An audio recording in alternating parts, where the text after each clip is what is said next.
হরে কৃষ্ণ গোপু বাবু, তোমাদের সকলকে সুপ্রভাত। হরে কৃষ্ণ সব ভক্তজন, তোমাদের সকলকে আমার তরফ থেকে, আমার গোপুবাবুর তরফ থেকে সুপ্রভাত।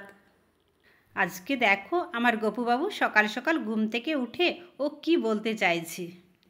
তোমরা জানো এখন আমাদের এখানে বৃষ্টি হচ্ছে গো, ওই জন্যই তো খুব ঠান্ডা লাগছে। তাই তো আমি মাকে বললাম, মা আমি স্নান করব না, ওই জন্যই তো মা আমার গাটা মুছে আমাকে পাউডার লাগিয়ে দিচ্ছে। আজকে আমি ভেবেছিলাম বৃষ্টিতে ভিজবো, কিন্তু দেখো না আমার শরীরটা ভালো নেই গো। আরও করবে না, 3 থেকে 4 বার স্নান করবে তো কি হবে তোমার? গরম লাগছে মা, গরম লাগছে।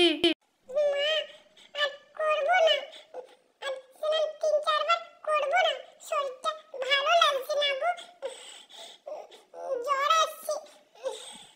ওটা ঠিক হয়ে যাবে, ওটা কিচ্ছু হবে না বাবা। তোমাকে আমি ভালো করে তেল ম্যাসেজ করে দিলাম।